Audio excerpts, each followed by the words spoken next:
Hindi na kailangang mag-alala na magdala ng maraming pera kahit saan dahil ito ang problemang sinusolusyonan na patuloy na pagsusulong ng cashless transactions sa bansa. Ito ang itinampok sa Cashless Expo 2023 sa pangunguna ng Department of Trade and Industry katuwang ang Department of Agriculture at Bangko Sentral ng Pilipinas sa World Trade Center.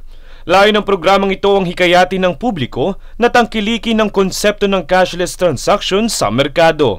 Kaya naman iba't ibang tindahan ng mga lokal at agrikulturang produkto ang tampok sa nasabing expo kung saan digital ang mga transaksyon ng pagbabayad.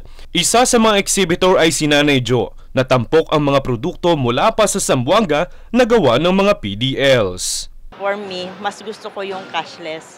Hindi na tayo mamomroblema na magdadala ng maraming cash. Ito naman ay sinang-ayunan din ng aming nakapanayam na mamimili. So I think ang Pilipinas, dapat they are more on inclined to that kind of payment system. Isang magandang balita naman para sa mga Pilipinong nag-iipon sa alkansya dahil ito ang coin deposit machine na maaaring ilipat ang inyong barya sa inyong mga digital banks.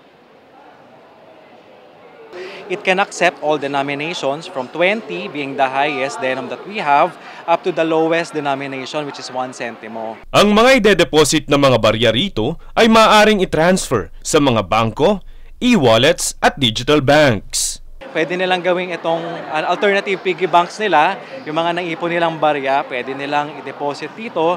Ang pagtangkilik umano sa mga deposit machines na ito ay makakatulong sa recirculation ng mga barya sa bansa. Samantala, naniniwala si Senator Mark Villar na malaki ang papel ng cashless transaction sa paglago ng digital economy ng bansa. I believe the digital economy is the future, and in order for us to maximize that future, we need to promote these cashless transactions. Pagtitiyak ni Senator Villar, gagawin niya ang lahat para suportahan ang pagpapalawak ng digital transactions sa bansa. Francis Riudique, nag-uulat para sa One Media Network.